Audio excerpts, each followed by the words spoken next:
নিষিদ্ধই থাকছে আওয়ামী লীগের কার্যক্রম, অনলাইন প্রচারণায়ও নিষেধাজ্ঞা, না মানলে 14 বছর পর্যন্ত শাস্তির বিধান, সন্ত্রাস বিরোধী আইনের সংশোধনী বিল পাস।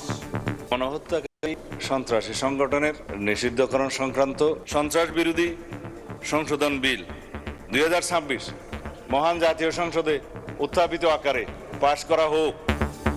জুলাই যোদ্ধাদের সুরক্ষা ও দায়মুক্তি দিল জাতীয় সংসদ। যারা এই প্রস্তাবের পক্ষে আছেন তারা হ্যাঁ বলুন, যারা এই প্রস্তাবের বিপক্ষে আছেন তারা না বলুন।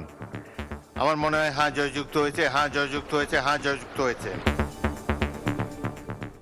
দেখছিলেন প্রধান শিরোনাম। সন্ধ্যার সময়ের সঙ্গে আছি আমি ওমর ইনান। এবার অন্যান্য শীর্ষ সংবাদ। হামের উপসর্গ নিয়ে 24 ঘন্টায় আরো 10 শিশুর মৃত্যু, আক্রান্ত প্রায় 1,500। হাসপাতালে বেড়েই চলেছে রোগীর চাপ। 2 সপ্তাহ এগিয়ে সারা দেশে টিকাদান শুরু 20 এপ্রিল। তুচ্ছ ঘটনায় ঢাকা মেডিকেলের চিকিৎসকদের সঙ্গে ঢাবি শিক্ষার্থীদের সংঘর্ষ, থমথমে পুরো এলাকা। জরুরি বিভাগে সেবাদান বন্ধ, রোগীদের দুর্ভোগ।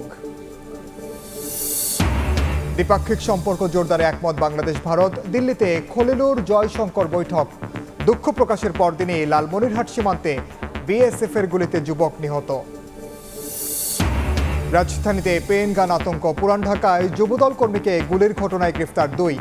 ব্যবহৃত কলম আকৃতির অস্ত্র উদ্ধার, উৎসের খোঁজে গোয়েন্দা পুলিশ। এবং 2 সপ্তাহের যুদ্ধবিরতিতে ইরান যুক্তরাষ্ট্র দুই পক্ষেরই বিজয় দাবি। তেহরানে উল্লাস, খুলল হরমুজ প্রণালী। বিশ্ববাজারে কমল তেলের দাম।